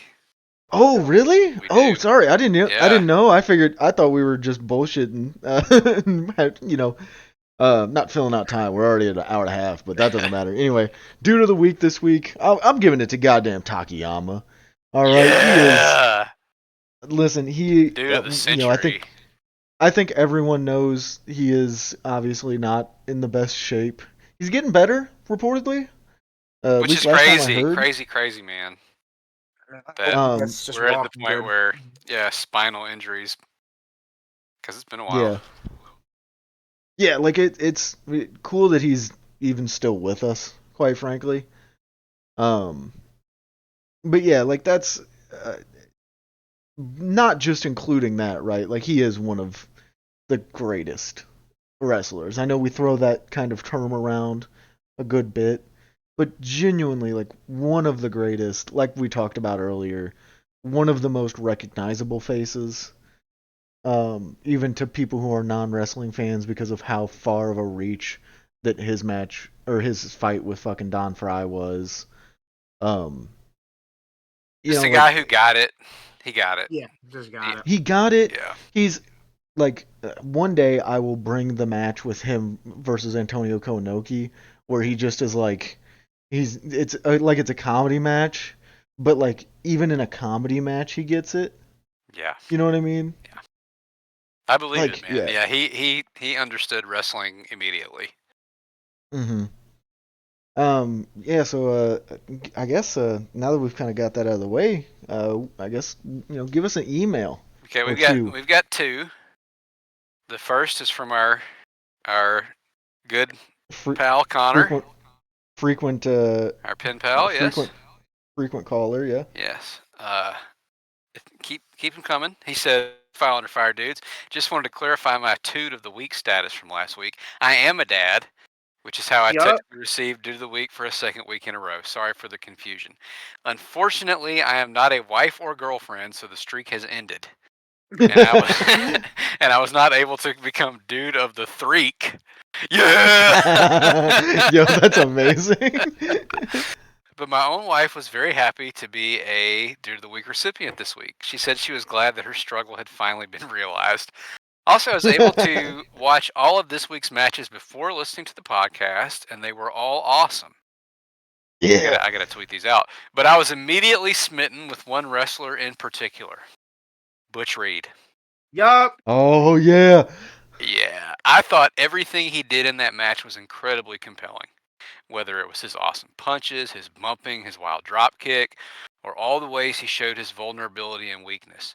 Even the way he did his drop down, even the weird way he did his drop down during a rope running sequence was great. This was my first time watching Reed, and I'm definitely going to go out of my way to watch more of him, especially those other matches you guys mentioned on the pod. He says, sorry, this seems like an especially long email this time, guys. No, Connor, you have to email every week. Keep up the great work. Sincerely, Connor. P.S. Almost forgot to mention, loved all the wrestling whole talk. I am so glad that you have been Butch Reed pilled, brother. Hey, in this 2007 SmackDown watch along, I'm about to see Butch Reed because he's a part of Teddy Long's wedding. Wow. Okay, interesting. Because naturally, right? Teddy Long is getting married, so they have to find as many African American superstars to be his groomsmen as possible. So it's like Butch Reed, Ron Simmons. I think there might be another one. I'm forgetting off the top of my head, but yeah. So he's about to be on 2007 SmackDown. Well, it makes sense that Teddy Long would have Doom at his wedding. Yeah, that's true. He managed Doom after the greatest, Nancy Benoit. R.I.P. Sorry, woman. Yeah, woman. What a woman. Yeah, what a woman. Second email from our good friend Biz. Yes. Who I think we will have with us next week for the first time, which is very exciting. She says, Dom, can you rank all extant species of great ape for me?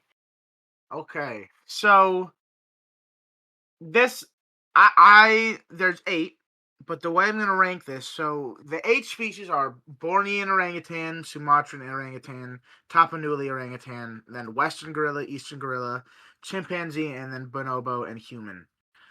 I am going to condense the orangutans and the gorillas into one ranking and place because I don't want to rank one gorilla or one orangutan as better as the other because I don't believe that. I think they're all great and all very beautiful and fun. So, number 1, and also I don't you know what I'm saying? I'm just not smart enough that way. I mean, I'm smart, but I don't want to do that. I love all of them. So, number 1, I think we definitely got gorillas. Gorillas are cool. They're big. I like that they're big. I like their big arms. I think they're very silly. If you watch videos of dude, sometimes I just watch gorilla family dynamics in zoos. It's very funny. The big one will capture the little baby son and play with him, and the mother gets mad. They're very whimsy. They're whimsical animals, and they're awesome. More animals should look like them. I wish. Number 2, we got orangutans because I think orangutans are also awesome. They're big. The alpha male, not the alpha males, but males to a certain age and with their hormonal stuff, they get their flanges, their faces widen out.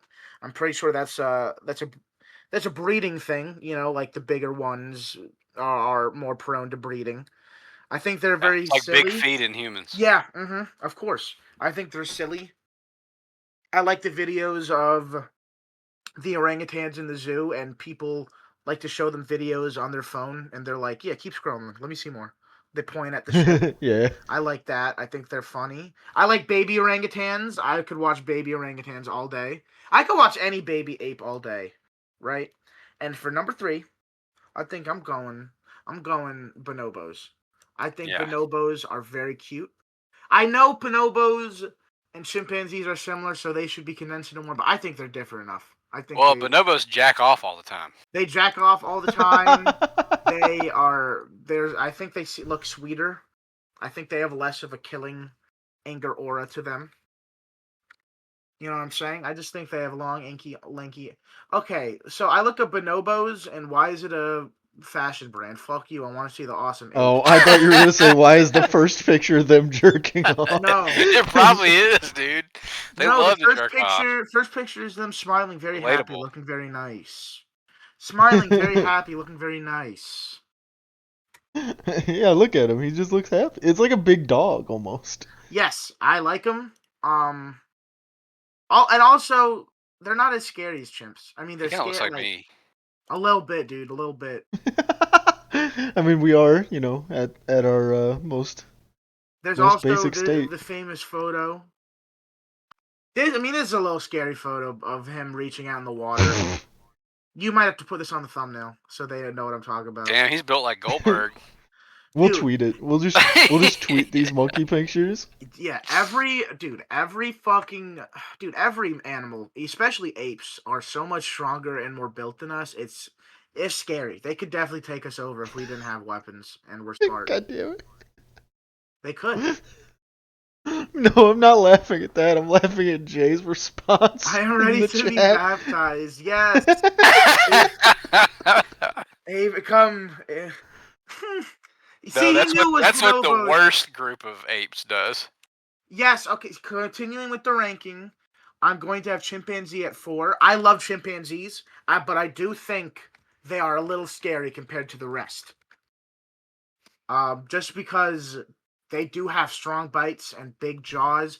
I love baby chimpanzees. They have an aura of innocence and happiness. They're adorable.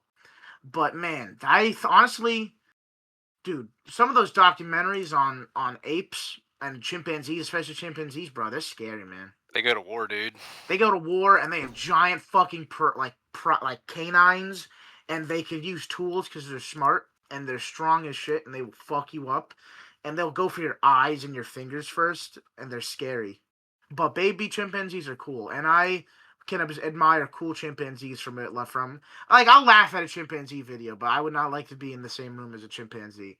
I think I could be in the same room as an orangutan and a gorilla and not get my face ripped off, but I wouldn't want to test it with a chimp. Yeah, that makes sense. And then for last, and honestly, we're actually going to put this at number 500 billion because I hate them.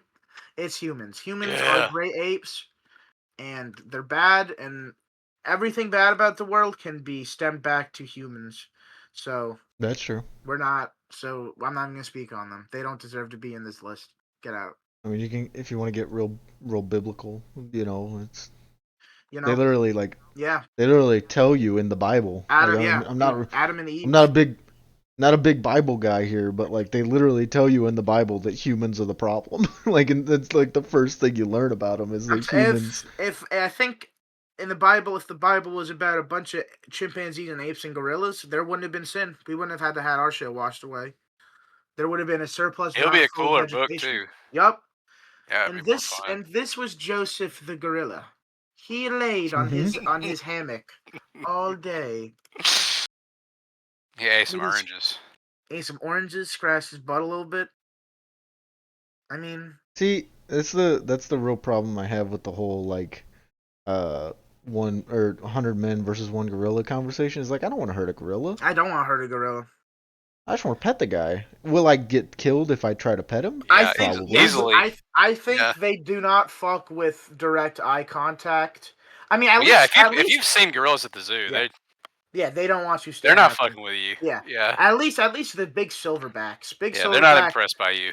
They take direct staring as signs of like aggression, challenge. Yeah, like challenge for status because you kind of like Kabashi did. Yeah. In that match. With animals, man, they'll be like, you challenge me, bro? Fuck wrong with you? I'll fucking get you, dude.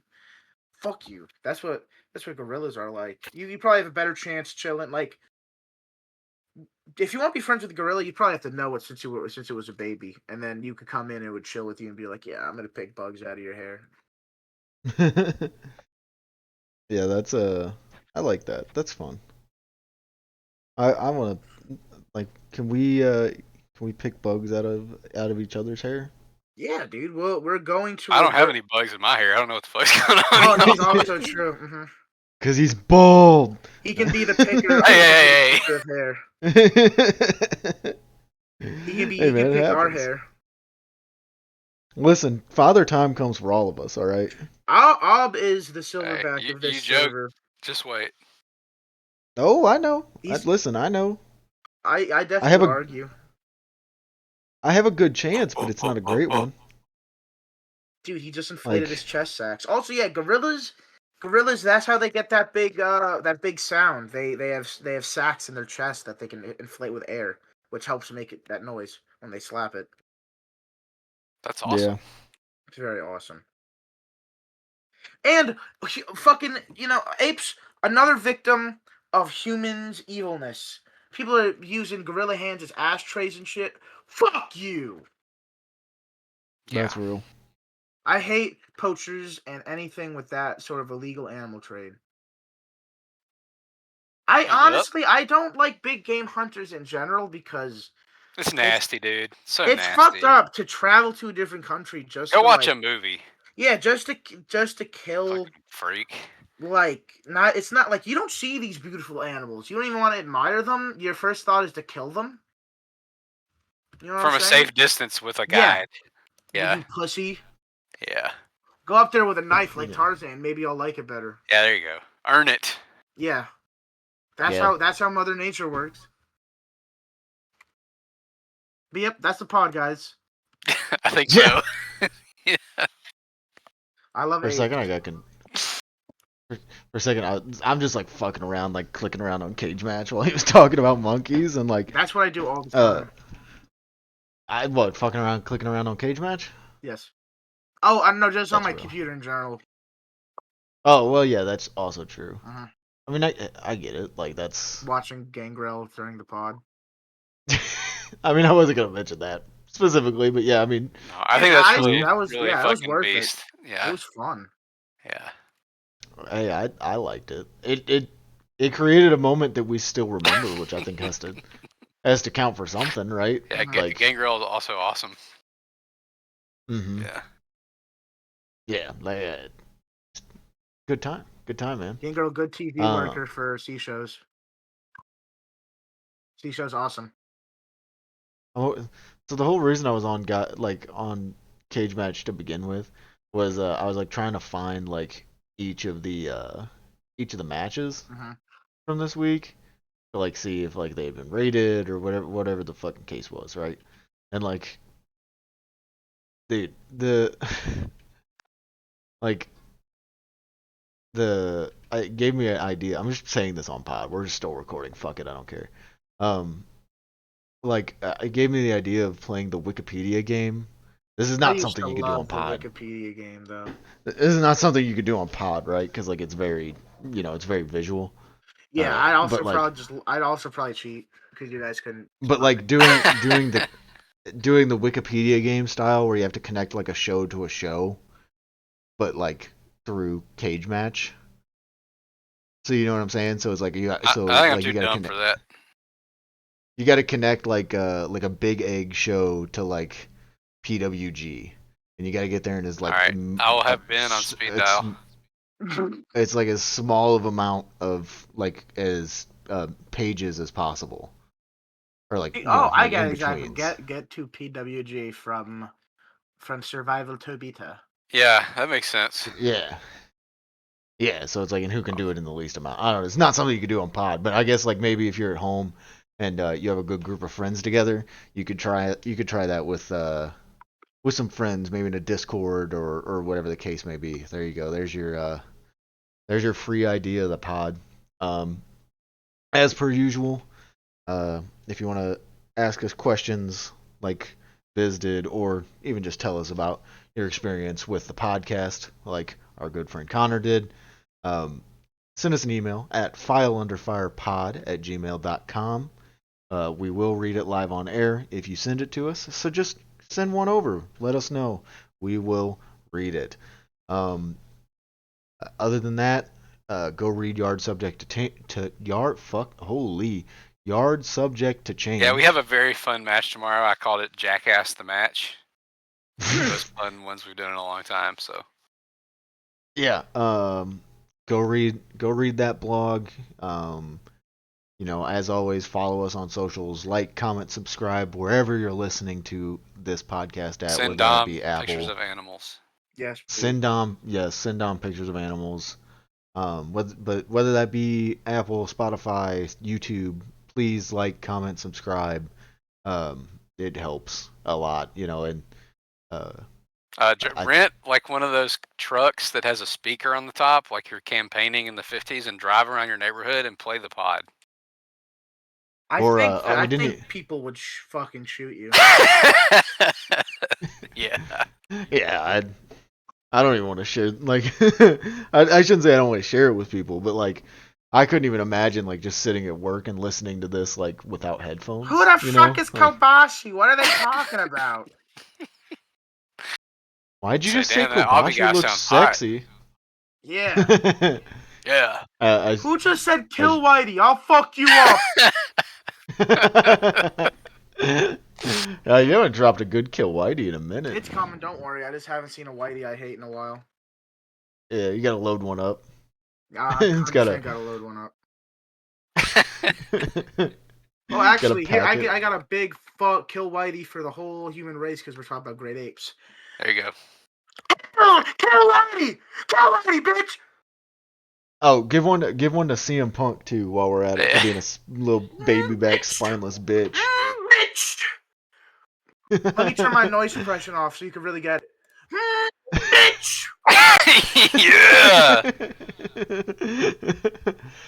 Yeah, so anyway, like, comment, subscribe. I think, are we doing the damn... Best 2025 next week? I think so. Yeah. Yeah. So we will be back next week. Holy fuck, I'm mixing up words the whole time here. We will be back next week with a halfway best of 2025. The first time ever, I think the first time ever we're bringing a match from this year. Literally the only way to get us to do it. Yeah. Yeah, probably. Yeah. So tune in for that. Well, it'll be at best an interesting episode. And our friend Sam will be here. Yeah. Yeah, and Sam will be here, and we will all have a lot of opinions. So that'll be fun. Yeah, join us next week for that. Go back if you haven't listened to all of the previous episodes. There are 22 great episodes for you to enjoy that, quite frankly, are all similarly off the rails as this one. Mm-hmm.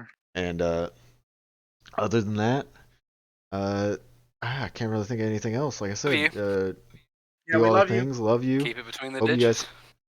you guys had a good week, and can't wait to see you guys in the next one. Keep being thug nasty gangster. Bye. Bye. Bye-bye.